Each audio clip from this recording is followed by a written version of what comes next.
네, 여러분 안녕하십니까? 네, 명절 잘 보내시고 우리 처음으로 만든 안식일에 오신 여러분들을 진심으로 환영합니다. 오늘도 말씀 전에 우리 2022년도 표어를 함께 외치고 시작하도록 하겠습니다. 말씀은 생명입니다. 기도는 능력입니다. 선교는 사명입니다. 제자는 우리입니다. 네, 말씀의 생명, 기도의 능력, 선교의 사명, 그리고 제자된 우리의 삶이 우리 1년 동안 영월교회에 꼭 함께 하시기를 간절히 바랍니다. 오늘 함께 나눌 말씀의 제목은 나는 성소다. 나는 성소다라는 제목으로 요한계시록 22장 1절 2절을 본문으로 해서 하나님의 말씀을 함께 나눠보도록 하겠습니다. 오늘 본문 말씀 아까 성경 봉독도 읽었으니까 생략하고요. 바로 말씀으로 들어가도록 하겠습니다. 여러분 창세기 1장 아마 연초에 다 읽어보셨고 여러분이 자주 읽는 말씀일 겁니다. 창세기 1장은 아가방 이야기로 이해하시면 됩니다. 무슨 말이냐면 부모님이 이제 아이를 임신을 하면 어이구 애가 태어났네 하고는 막 애기 용품 사지 않죠. 애가 생기면 애가 태어나기 전에 애기 신발, 기저귀, 젖병, 애기 방, 장난감을 미리 다 구입해 놓습니다. 그렇죠? 그다음에 잘 방을 꾸민 다음에 애기가 태어나면 거기다 애기를 예쁘게 키우지 않습니까? 그러니까 창세기 1장도 그런 의미입니다. 하나님이 첫째 날 빛을 만들고 둘째 날 궁창, 해달별 등등 만드신 다음에 하나님이 만드시고 보기에 좋았다 그랬습니다. 왜 보기에 좋았을까요? 하나님 만든 다음에 역시 나는 잘 만들어. 역시 나는 대단해. 이러고 보기 좋았을까요? 그게 아니고 하나님이 6째 날 태어날 아담과 하와. 야, 이 아이들이 이 해를 보면 이 달을 보면 이 꽃을 보면 정말 행복하겠지? 그 마음을 이해하시고 보기에 좋았다라고 하신 겁니다. 그래서 6째 날 인간을 창조하신 다음에는 보기에 심히 좋았다라고 기록하신 겁니다. 그게 창세기 1장의 하나님의 마음인데요. 그렇게 완벽하게 창조되었던 이 지구에 만약에 아담이 죽어서 없어진다면 하나님 마음은 어떨까요? 더 쉽게 설명드리면 정말 10개월 동안 열심히 힘들게 임신을 해가지고 아기를 낳은 거예요. 아기 방에다 아기를 키웁니다. 막 자라고 있는데 100일도 못 돼서 아기가 만약에 죽었다 하면 상상도 하기 싫죠. 만약 그러면 부모의 마음은 어떨까요? 아마 상상할 수 없는 아픔일 겁니다. 그 아기가 없는 아가방은 부모에게 있어서 저주입니다. 그 젖병, 아기 신발, 아기 양말을 볼 때마다 누가 생각나요? 죽은 아이가 생각나거든요. 만약 부모가 아기를 위해서 모든 걸 준비했는데 그 아이가 죽으면 이것은 부모에게 최대의 저주가 되는 것입니다. 마찬가지였습니다. 창세기 1장 하나님이 그렇게 아름답게 천지 창조를 다 하셨는데 아담과 하와가 죄를 짓고 죽게 되었습니다. 하나님 마음이 어떠셨을까요?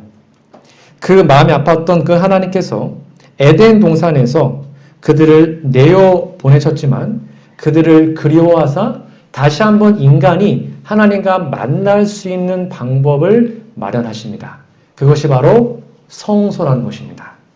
여러분 창세기 3장 24절로 좀 가보시겠습니다.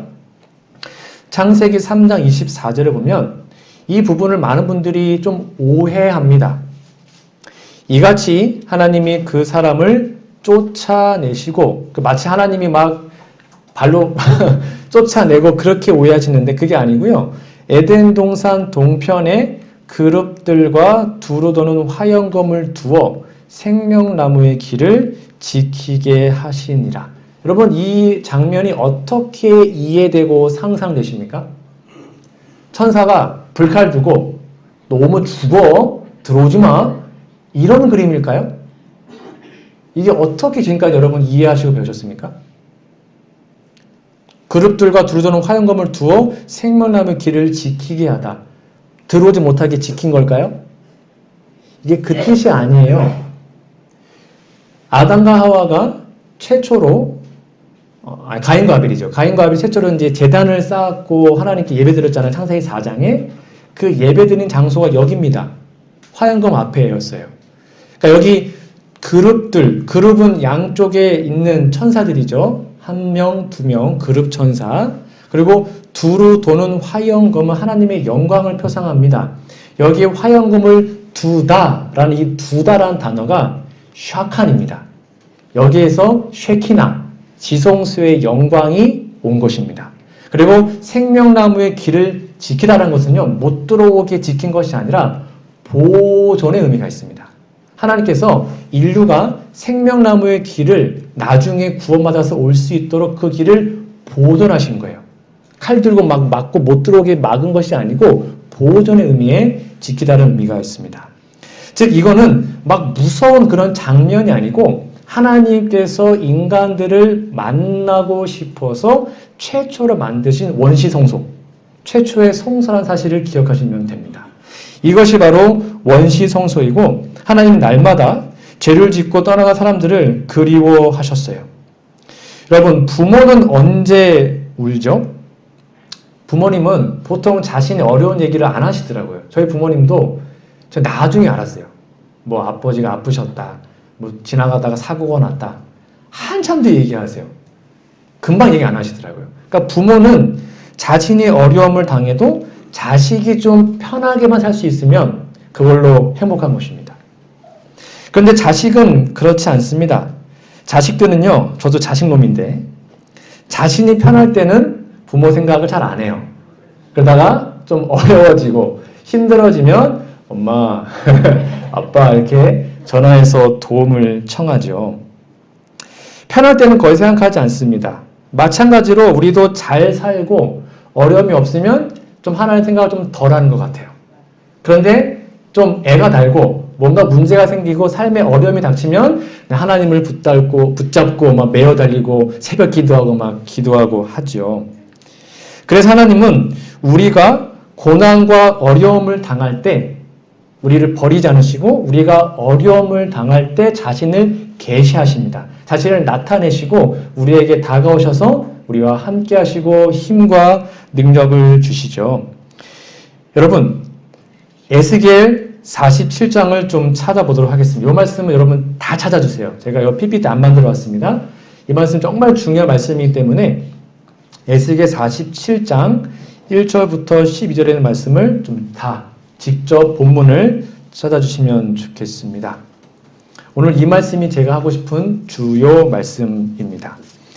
여러분, 에스겔이라는 사람은 잘 아신 것처럼 시대적으로 포로기 때의 선지자입니다. 언제라고요? 남방 유다가 망했습니다.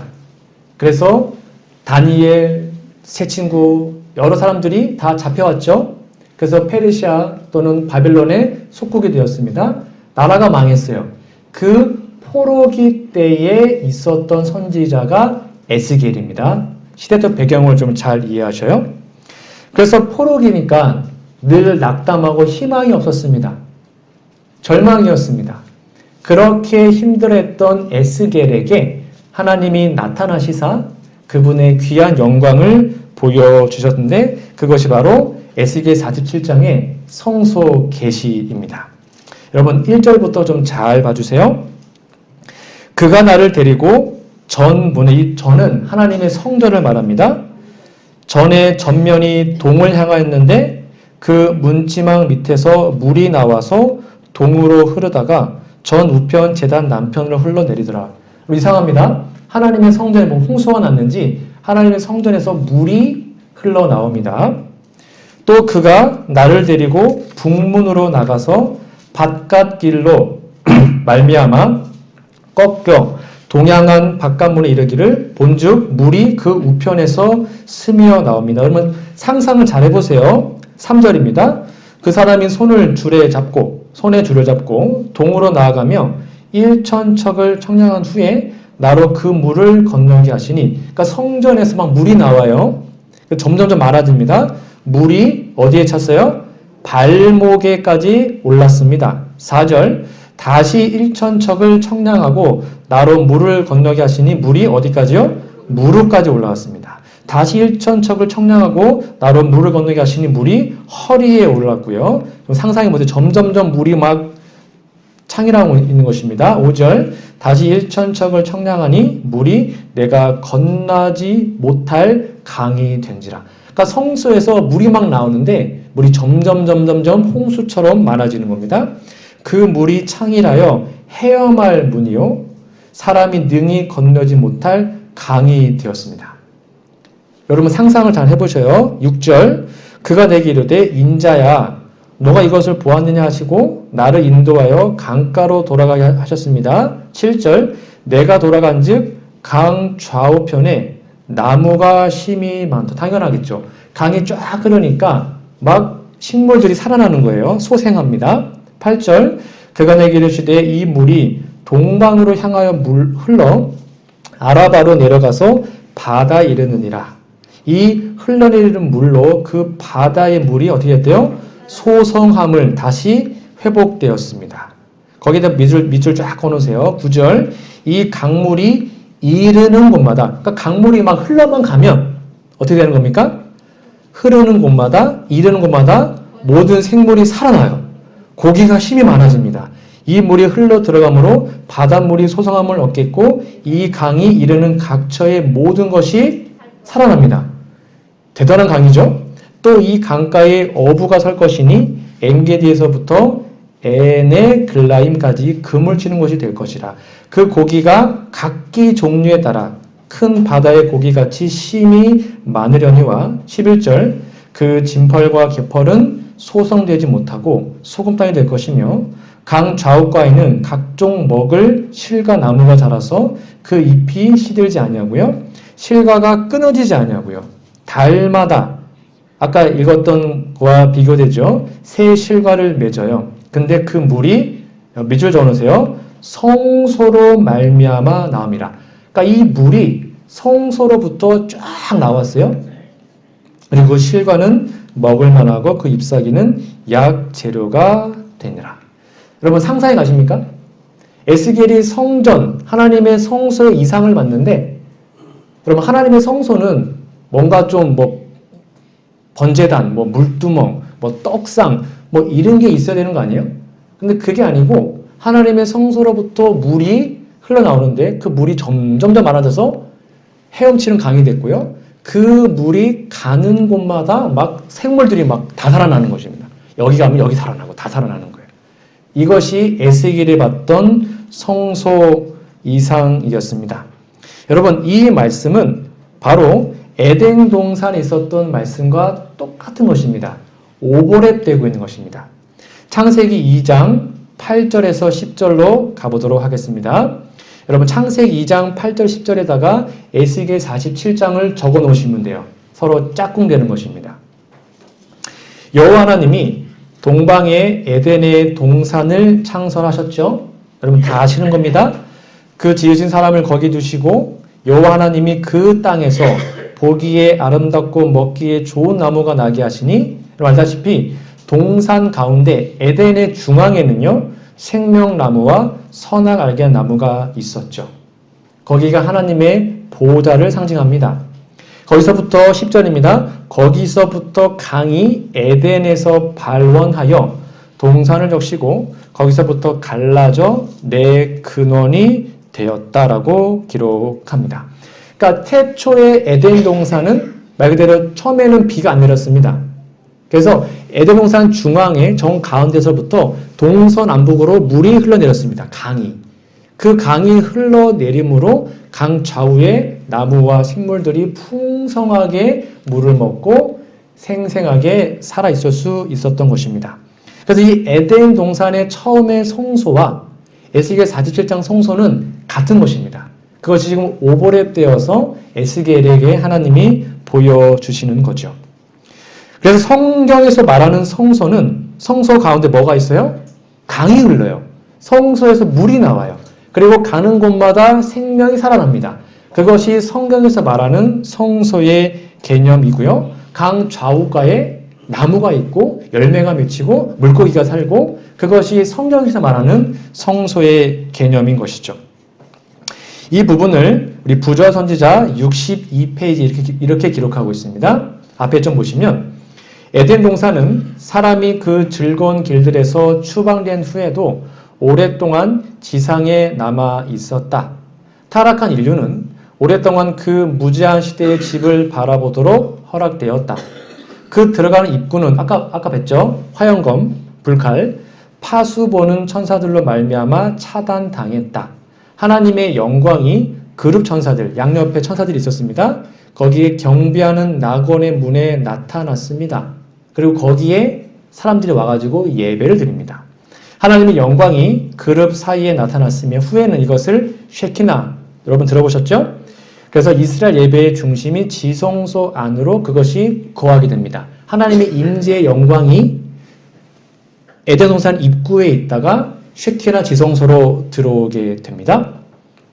아담과 그의 아들들은 이곳으로 하나님을 예배하기 위해 나왔습니다. 그러니까 오면 죽어 이게 아니었어요. 하나님께서 임재하셨기 때문에 그곳에서 그들은 율법에 대한 순종의 맹세를 새롭게 하는 바 바로 그 율법을 범함으로 말미암아 그들은 에덴에서 추방을 당했었죠. 죄악의 조수가 온 세상을 휩쓸었고요. 사람들이 악행이 홍수로 말미암아 그들의 멸망을 결정지었을 때, 그러니까 노아 홍수가 이 땅에 임하기 직전에 하나님이 에덴 동산을 하늘로 가져가셨습니다. 에덴을 창설하신 그 손이 그것을 지상에서 철수시켰고 지금 에덴 동산은 하늘에 있습니다. 그러나 새하늘과 새 땅이 있게 될 최후의 회복의 때에 에덴은 태초 때보다 더 영광스럽게 단장되어 회복될 것이다 라고 기록합니다. 그러니까 하나님께서 에덴 동산이 노아 홍수 때 하늘로 가게 되니까 하나님과 인간이 만날 수 있는 그 성소 개념이 남아야 되는데 그 개념을 쉐키나 지성소의 개념으로 바꾸시고 하나님과 거하셨습니다. 그리고 하나님과 만나시고 인간에게 살 수 있는 길, 생명의 길을 알려주신 것이 바로 성소라는 것이죠. 자, 그러면 여러분 오늘날 하나님의 성소는 무엇을 표상할까요? 여기 에덴 동산 그리고 에스겔 여기 봤던 그 성소, 물이 나오는 그 성소는 오늘날은 무엇을 표상할까요? 뭘까요? 에덴 동산의 원시 성소, 에스겔의 그 하나님의 귀한 성소는 오늘날 무엇을 의미합니까? 네, 간단합니다. 교회입니다. 교회. 하나님의 교회의 사명을 지금 에스겔 성소를 통해서 우리에게 계시하고 있는 것입니다. 자, 사도행적 12페이지에 이렇게 나와 있습니다. 여러분 잘 보세요. 이게 바로 우리가 올 1년 동안 해야 하는 일입니다. 주께서 당신의 이름이 영화롭게 될 수 있도록 빨간색 잘 보세요. 교회를 통하여 성취하고자 하시는 일은 놀라운 사업인데요. 치유의 강에 대한 에스겔 이상 우리가 지금 봤던 겁니다. 그 가운데 이 사업, 즉 교회 사업이 무엇인지가 나타나 있습니다. 이 물이 동방으로부터 향하여 흘러 아라바로 내려가서요. 바다에 이르니 이 흘러내리는 물로 그 바다의 물이 소성함을 얻었어요. 이 강물이 이르는 곳마다 번성하는 모든 생물이 살고 강 좌우가에는 각종 먹을 실과 나무가 자라서 그 잎이 시들지 아니하고 실과가 끊이지 아니하고 달마다 그 실과를 맺어요. 그 다음에 그 물이 성소로 말미암아 나음이라 그 실과는 먹을만하고 그 잎사귀는 약재료가 되었죠. 이게 바로 오늘날 교회가 해야 하는 일입니다. 그 다음입니다. 태초부터 하나님께서는 당신의 백성을 통하여 결국 교회가 저와 여러분의 개인적인 교회를 말하는 거죠. 저와 여러분이 교회입니다. 당신의 백성을 통하여 세상에 축복을 주시고자 하였습니다. 하나님께서는 요셉으로 하여금 고대 애굽 민족에게 생명의 근원이 되게 하셨고 요셉의 성실을 통하여 온 백성의 생명이 보존되었습니다. 하나님께서는 다니엘을 통하여 바벨론의 모든 박사들의 생명을 구원했습니다. 그 마음속에 좀 같이 읽어볼까요? 시작! 그 마음속에 그리스도께서 거하시는 사람, 그리스도의 사랑을 세상에 나타내는 사람은 모두 인류의 축복을 위하여 하나님과 동역하는 사람이다. 그가 다른 사람들에게 나누어 주기 위하여 구주께로부터 은혜를 받을 때에 그의 전생에는 영적 생명의 조수가 흘러나온다. 그러니까 그 에스겔의 그 이상, 성소에서 물이 나와서 가는 곳마다 막 생명이 살아나는 그 사명이 하나님이 마지막 시대에 교회에게 주셨고, 그 교회가 바로 여러분과 저의 개인의 삶인데, 우리의 삶을 통하여 진짜 우리 마음속 예수님이 살아계시면 영적 생명의 물이 우리를 통해서 흘러가서 죽어있는 사람들을 살릴 일을 하게 된다는 겁니다. 그러면 오늘날 재림교회는 죽어가는 이 세상의 구원의 조수, 영적 생명의 생명수가 흘러나오는 에스겔 성소의 이상을 이루는 장소가 되어야 하는 것입니다. 결국 우리 재림교회의 이 귀한 말씀을 통하여 세상이 깨우침을 받고 예수님의 재림이 준비될 것입니다. 그러므로 그 일을 하기 전에 먼저 저와 여러분의 개인의 삶에 이러한 경험이 있어야 합니다. 교회에 와서 영적 말씀으로 깊은 감명을 받고 이 교회에서 교과토위에 함께 말씀을 나눔으로 서로 소생함을 잊고 다른 곳이 아니라 교회에 있으면 가장 마음이 기쁘고 행복하고 교회 오는 날이 가장 기다려지는 그러한 교회가 될 때 비로소 우리는 이 성수의 역할을 잘 감당할 수가 있는 거죠. 예배가 끝나면 교회에서 집에 가기 너무 아쉽고 좀 더 교회에 더 남아있고 싶은 교회, 그러한 교회가 사람을 살리고 세상을 구원하는 교회가 되는 것입니다. 오늘날 우리 영월교회는 어떠한 교회입니까? 여러분, 에스겔 시대를 지나서 요한계시록에 가보면 요한이 하늘나라를 계시로 봅니다. 바로 오늘 본문 말씀인 계시록 22장 1절 2절입니다. 잘 보셔요. 에덴 동산, 에스겔, 그리고 새하늘과 새 땅이 똑같은 성소로 이어지고 있습니다. 계시록 22장 1절 2절입니다. 또 저가 수정같이 맑은 생명수의 강을 내게 보이니, 우리가 하늘 가면 생명수 먹잖아요. 생명강에서. 근데 거기가 어디가 발원인가 하면 하나님과 및 어린 양의 보호자로부터 생명수가 나와요. 그렇죠?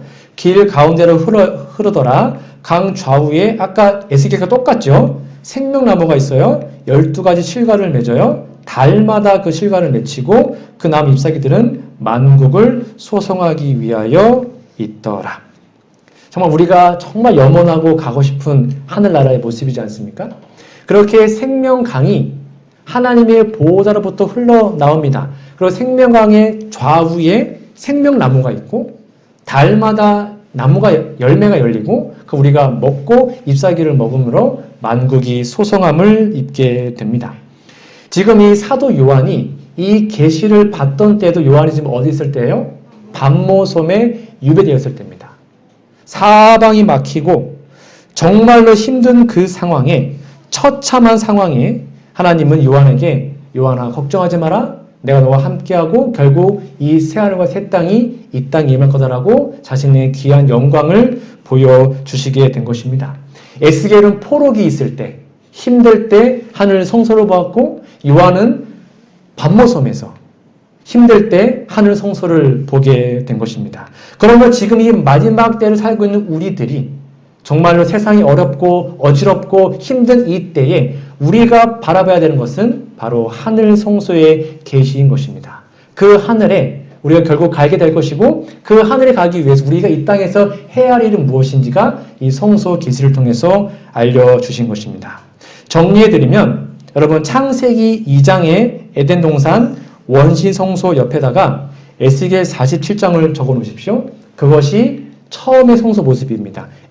에덴 동산에서 물이 발하해서 다 살렸습니다. 결국 그것이 에스겔 47장의 에스겔 성소에서 또다시 계시가 되었고 결국 마지막 계속 22장의 하늘 성소에서 같은 성소의 모습이 반복되어 나타나고 있는 것입니다. 여기에 포인트는 하나님의 보호자로부터 생명수가 흘러나왔는데요. 하나님의 보호좌가 어디 있는 줄 아십니까? 지성소에 있습니다. 이게 지성소에는 법궤거든요. 법궤 양쪽에 그룹천사가 있습니다. 잠깐 앞에 보시면 법궤 위에 뚜껑이 있습니다. 이거를 시은좌라고 합니다. 시은좌. 즉 은혜를 베푸는 좌석이라는 뜻입니다. 이 시은좌가 하나님의 보좌예요. 그러니까 이 지성소 하나님의 율법이 있는 그리고 양옆에 그루 천사가 있는 그 하나님의 지성소에서 생명수가 흘러나오는 거예요. 그게 에덴 동산이었고 에스겔이었고 요한계시록의 성소의 모습입니다. 그러므로 오늘날 재림교회가 하나님께서 거하시는 거룩한 성소가 되어야 합니다. 재림교회가 하나님의 에덴 동산의 모습, 하늘 성소의 거룩한 모습을 회복해야 되는 것입니다. 자, 그러면 이 성소에서 흐르는 생명수의 강은 도대체 무엇을 표상할까요? 이 땅에서. 하늘에서 진짜 생명수 강이고요. 이 땅에서 우리가 하나님의 교회고 성소인데 오늘날 우리의 삶에 흘러나가야 하는 이 생명수의 강은 무엇을 표상할까요? 네, 성소에서 흐르는 생명수의 강은 무엇을 상징할까요? 복음. 네, 또 뭐가 있을까요?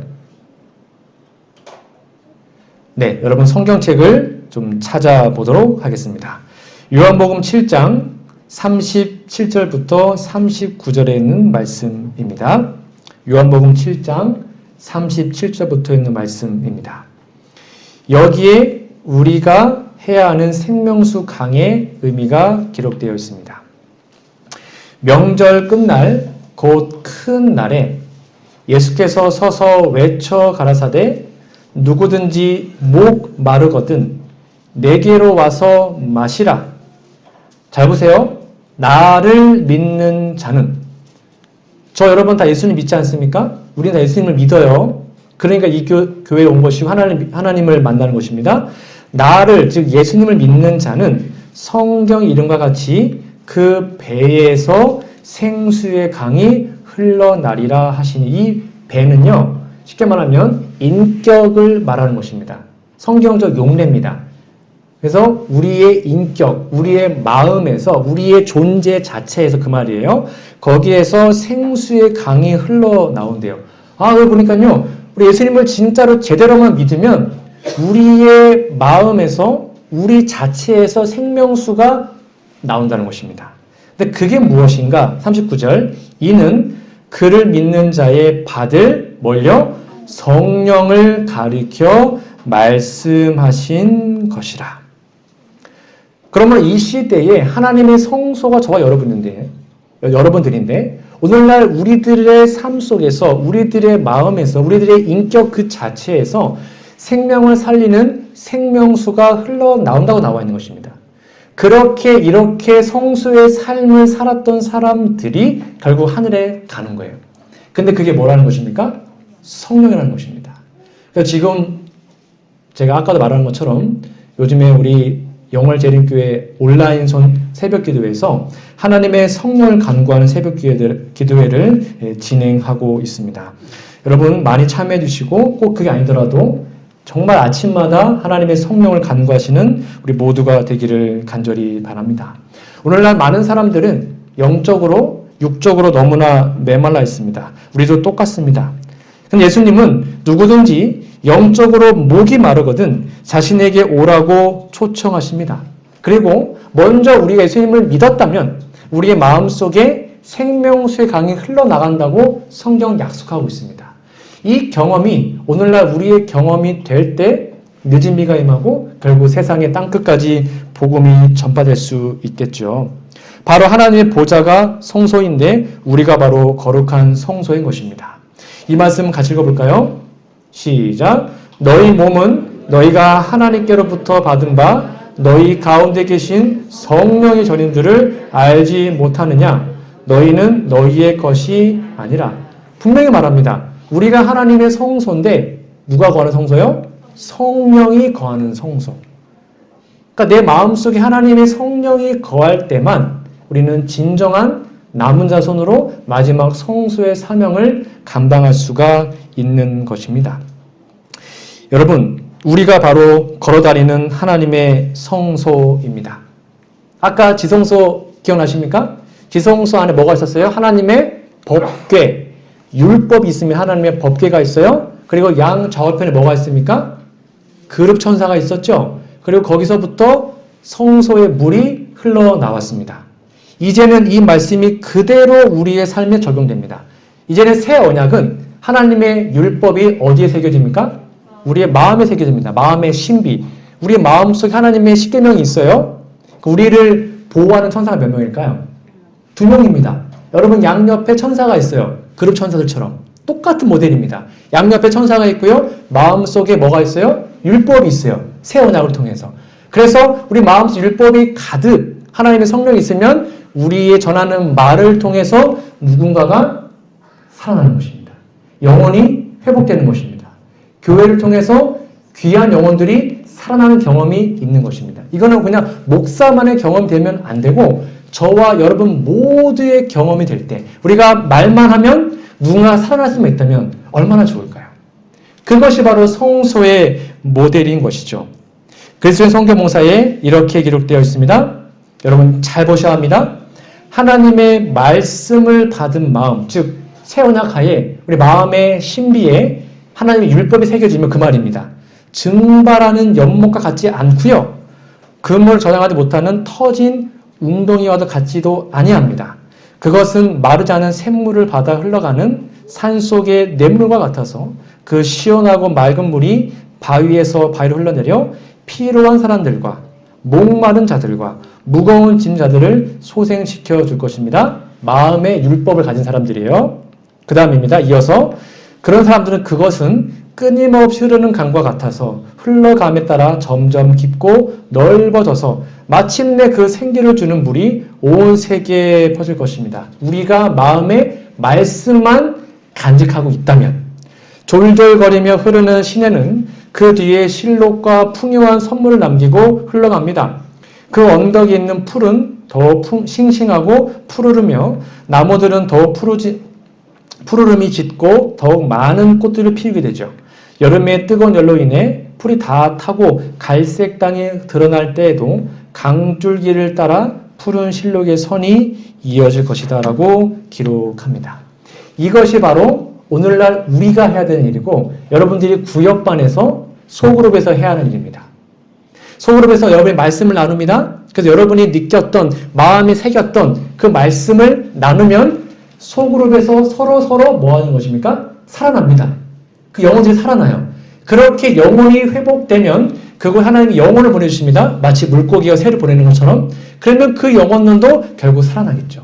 이것이 바로 우리가 해야 하는 일이고 올 1년 동안 여러분과 제가 정말 하나님께 간절히 기도함으로 하나님 우리 교회에 우리의 소그룹에 우리의 구역반에 우리의 가정에 이러한 치유의 역사가 일어날 수 있도록 간절히 기도해야 하는 이유인 것이죠. 이게 바로 우리가 살 수 있는 유일한 방법인 것입니다. 우리가 마지막 시대에 하나님의 성소이고 우리 안에 하나님의 성령이 거한다는 이 간단하고 놀라운 진리가 우리 안에 새겨질 때 결국 늦은 비가 임해서 하나님의 복음이 신속하게 전파될 것입니다. 정말 이 시간에 우리 안에 이러한 생명수의 강이 흘러넘칠 수 있도록 하나님의 성령이 함께 하시기를 간절히 소망합니다. 그러면 여러분 어떻게 하면 이 성소의 귀한 직분을 잘 감당할 수 있을까요? 그 비결이 바로 시편 1편에 기록이 되어 있습니다. 이거 외에는 방법이 없어요. 여러분이 잘 아시고 너무나 좋아하는 말씀이시죠? 이것도 성소와 똑같은 모델입니다. 복 있는 사람은 악인의 길을 쫓지 아니하며 죄인의 길에 서지 아니하며 오만한 자의 자리에 앉지 아니하고 제가 이 말씀 설명드렸습니다. 성경에서 복이 있다는 것은 구원받은 사람은 그 말입니다. 2절 오직 여호와의 율법을 즐거워하며 그 율법을 주야로 묵상하는 자로다. 3절 저는 즉 복이 있고 하나님의 율법을 간직한 사람은 시냇가에 심은 나무가 아까 봤던 그 모델과 똑같죠? 강물이 흐르고 다 살아나는 그 시냇가에 심은 나무가 시절을 쫓아 과실을 맺으며 그 잎사귀가 마르지 아니함 같으니 그 행사가 다 형통하리로다라고 기록합니다. 제가 여러분께 다시 한번 간곡히 부탁드립니다. 여러분 요즘에 많은 분들 성경 열심히 읽고 있는 거 알고 있습니다. 여기 복 있는 사람들은 율법을 주야로 묵상한다. 이거는 대부분이 많이 되시는 것 같습니다. 뭐 억지로라도 읽긴 읽어요 우리가. 읽고 막 완료하고 합니다. 근데 그거는 50%입니다. 앞에 부분 더 중요합니다. 오직 여호와 율법을 뭐 하고요? 즐거운 마음, 기쁜 마음으로 행복한 마음으로 읽는 게 포인트입니다. 여러분 이렇게 읽고 계시죠? 아, 오늘 또 목사님 읽으라 했으니까 이게 아니라 정말 기쁘고 너무 행복하고 성경 볼 때 제일 재밌고 시간 가는 줄 모르고 그러한 마음으로 읽는 게 첫 번째예요. 조건이. 그리고 그 다음에 주야로 묵상하게 되겠죠. 좋아하면 당연히. 그것이 바로 하나님의 성소의 모델을 가진 사람들이 살아가는 모습인 것입니다.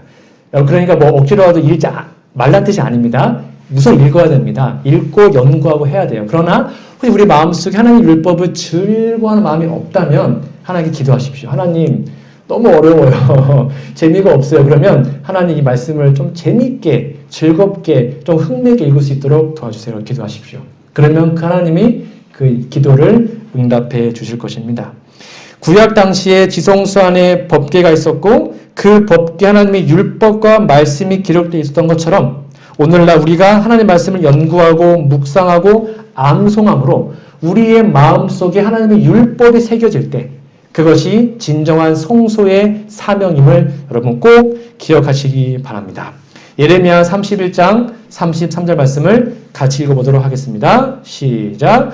나 여호와가 말하노라. 그러나 그 날 후에 내가 이스라엘 집에 세울 언약은 이러하니 곧 내가 나의 법을 그들의 속에 두며 그 마음에 기록하여 나는 그들의 하나님이 되고 그들은 내 백성이 될 것이니라.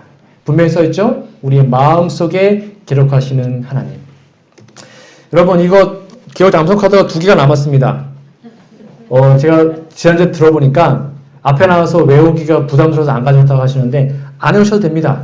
네, 갖고 다니시면 하셔도 됩니다. 2개 남았으니까 네, 혹시 필요하신 분들은 가져가시고 하나님의 말씀을 갖고 다니시면서 한 절이라도 두 절이라도 묵상하고 외우고 마음이 새기는 우리 모두가 되기를 간절히 바랍니다. 이제 몇 가지 예언시만 읽고 오늘 말씀을 정리하겠습니다. 시대소망 390페이지입니다. 앞에 보시면 우리는 하나님의 말씀을 이해하기 위해서 하나님께 성령의 도우심을 구하면서 깊은 주의를 가지고 성경을 연구해야 한다. 우리는 한 구절을 취하여 하나님께서 우리를 위하여 그 구절 가운데 넣어주신 사상을 확인한 일에 정신을 집중해야 한다. 우리는 그 사상이 우리의 것이 되어 주께서 말씀하신 바를 알 때까지 깊이 명상해야 한다. 아주 깊이 마음에 새기라고 권면하고 있습니다. 이렇게 하나님의 말씀이 우리의 마음이 새겨질 때 우리는 예수님과 같은 사역을 감당하게 될 것입니다. 예수님의 모습을 마지막으로 보도록 하겠습니다. 이 말씀 좀 같이 읽어볼게요. 예수님이 우리 모본이니까 예수는 시작. 예수는 세상을 치유하시는 은혜의 셈이었다. 나사렛에서 그가 은둔생활하시는 온 기간에 동절과 친절의 조수가 흘러나왔다. 연로한 자나 슬퍼하는 자나 죄짐을 진 자나 순진한 기쁨 속에서 즐겨노는 어린이나 숲속의 작은 피조물들이나 무거운 짐을 실은 참을성 있는 짐승이나를 물원하고 모두 그와 함께 계심으로 더 행복해졌다. 아멘. 예수님이 은혜의 셈이셨습니다. 우리도 이러한 모본에 따라서 사는 우리 모두가 되기를 간절히 바랍니다. 말씀의 결론을 맺겠습니다. 저는 오늘 나는 성소다 라는 제목으로 하나님의 말씀을 대언했습니다. 여러분 마지막 늦은비 운동은 평신도 운동입니다. 마지막 늦은비 운동은 평신도 운동입니다. 우리 재림교회 전체 재림교회 한국 재림교회 인구가 약 10만 명 된다고 합니다. 재적교인이요. 목회자는 한 800명 됩니다. 그러므로 평신도들께서 우리 장로님, 집사님들께서 함께 협력하고 깨어나지 않으면 이 늦은비 운동을 마지막 사명을 감당할 수가 없어요. 우리 모두가 하나님의 성소임을 기억하시고 이 성소의 사명에 최선을 다하실 때 하나님이 이 교회를 축복하시고 수많은 영혼들을 보내주실 것입니다. 몇 년 전에 나는 가수다라는 TV 프로그램이 있었습니다. 저도 몇 번 봤는데요. 대중 가수들이 가요를 들고 와서 노래를 부릅니다. 근데 방청객들이 다 울어요. 막 감동받아가지고 웁니다. 여러분 대중 가수들조차도 나는 가수사를 통해서 다른 사람들에게 감동을 주는데 우리가 하나님의 성소로서 수많은 사람들에게 복음을 전하고 감동과 사랑을 나누어줘야 하지 않겠습니까? 다시 한번 따라해 보겠습니다. 나는 성소다. 여러분의 성소임을 꼭 기억하시고 하나님의 말씀과 율법과 기도와 성령을 통해서 우리의 삶에 있는 이 귀한 기별을 내가 먼저 경험하고 나누어 줌으로 우리의 사역을 통해서 우리의 구역방과 우리의 소그룹을 통해서 수많은 영혼들이 변화되고 구원받는 놀라운 역사가 올 1년 동안 영월교회에 함께 하시기를 간절히 바라며 오늘 말씀을 마치도록 하겠습니다.